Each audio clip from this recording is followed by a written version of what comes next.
इस वीडियो में हम समझेंगे कि इंडिया की एनिमेशन इंडस्ट्री वर्ल्ड के बाकी देशों के कंपैरिजन में काफ़ी पीछे कैसे रह गई है और इंडिया में एनिमेटेड शोज पे कोई भी पैसा क्यों नहीं लगाना चाहता, इसके पीछे की भी वजह जानेंगे। सबसे पहली बात ये आती है कि इंडिया का एनिमेशन इंडस्ट्री स्टार्ट ही लेट हुआ था, जहाँ पे डिज्नी ने 1930s में एनिमेटेड फिल्म्स बनानी चालू कर दी थी और जापान ने 1963 में एस्ट्रो बॉय नाम का एनिमे बनाना स्टार्ट कर दिया था। वहीं पे हमारी एनिमेशन इंडस्ट्री 1990s में चालू ही हुई थी। हालांकि सन 1957 में द बनियान डियर नाम की मूवी इंडिया में रिलीज हुई थी, लेकिन वो चल नहीं पाई। तो जहां जापान में ओसामा तेजुका आए एस्ट्रो बॉय लेके और वही वॉल्ट डिज्नी आए अमेरिका में snow white and seven dogs जैसी मूवी लेके, वहीं पे इंडिया में कोई भी एनिमेशन इंडस्ट्री को आगे ले जाने वाला आ नहीं सका। इंडिया की एनिमेशन इंडस्ट्री स्टार्ट होने के बाद हमने कई सालों तक बस वेस्टर्न कंपनीज के लिए काम करा है, जिसमें इंडियन एनिमेटर्स को बहुत ही लो कॉस्ट पे रखा जाता था और बहुत ही लेबर इंटेंसिव काम दिया जाता था, जैसे कि कलरिंग करना वगैरह वगैरह। और इसी वजह से हम लोग scripting, character design, direction in सब की तरफ कभी जा ही नहीं पाए,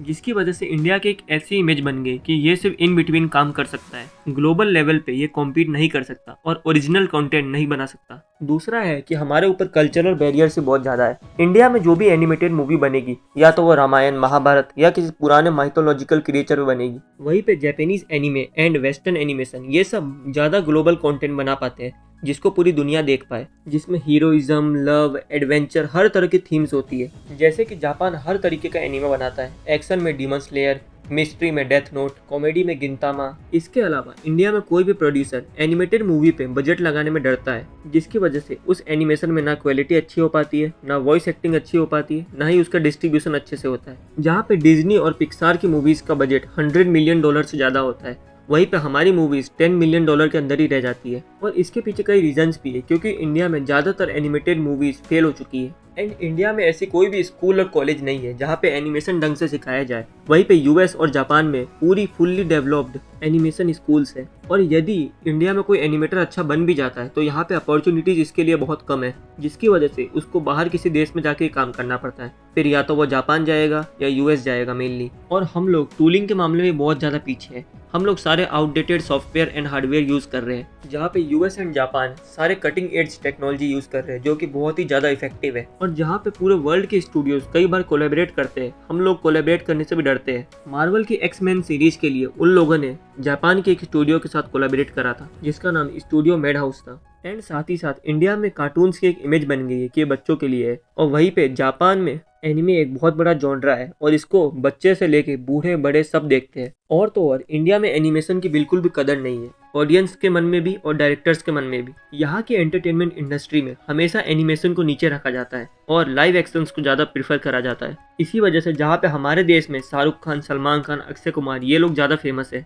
वहीं पे जापान जैसे देशों में हायाओ मियाजाकी, जो कि स्टूडियो जिबली के फाउंडर है, वो ज़्यादा फेमस है। और वहाँ की हाईएस्ट ग्रॉसिंग मूवीज देखेंगे तो उसमें demon slayer, Mugen train, studio Ghibli की स्पिरिटेड अवे, योर नेम, ये सारी एनिमेटेड मूवी है। और क्योंकि अब ग्लोबल मार्केट में डिज्नी, पिक्सार एंड जापान के कई स्टूडियोज का बहुत बड़ा डोमिनेंस हो गया है, इस वजह से इंडिया आगे नहीं आ पा रहा। हमारी गवर्नमेंट भी एनिमेशन को बिल्कुल सपोर्ट नहीं करती। वहीं पे साउथ कोरिया जैसे देश में देखा जाए तो वहाँ पे एनिमेशन को बहुत ज़्यादा प्रमोट करा जा रहा है। हमारे यहाँ जो सबसे ज़्यादा फेमस हुआ भी था कार्टून, उसका नाम है छोटा भीम। यदि उसकी भी एनिमेशन क्वालिटी ज़्यादा अच्छी करी जाए तो वो इंटरनेशनल जा सकता है। और हमारे कुछ एनिमेशन स्टूडियोज है, जैसे कि Tata Elxsi and green golden animation, ये ऐसे एनिमेशन स्टूडियोज है जो कि वर्ल्ड के साथ कोलैबोरेट कर रहे हैं। लेकिन फिर भी हम लोग अभी बहुत ज़्यादा पीछे हैं। वर्ल्ड की सबसे बड़ी एनिमेटेड मूवी टैंगल्ड डिज्नी की, उसका बजट 2254 करोड़ था। वहीं पे हमारी इंडिया में सबसे बड़ी मूवी का बजट भी 600 करोड़ था, जो कि कल की मूवी थी। तो जिस बजट में डिज्नी की मूवी टैंगल्ड बनी, उसमें हमारी 4 कल की जैसी मूवीज बन जाएगी। और वहीं पे जापान में भी देख ले तो उनकी सबसे बड़ी animated movie the boy and the heroine,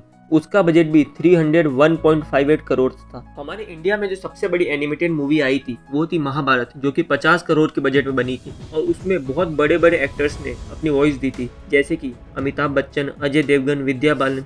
लेकिन फिर भी वो मूवी बहुत बड़ी डिजास्टर रही, उसने सिर्फ 1.5 करोड़ कमाए। बट उसके बाद 2005 में आई हनुमान मूवी, जिसने कि अप्रॉक्स 5.38 करोड़ कमाए, और यही हमारी सबसे बड़ी एनिमेटेड मूवी है आज तक की। तो इस वीडियो में इतना ही, मिलते हैं आपसे नेक्स्ट वीडियो में। Thank you very much for watching.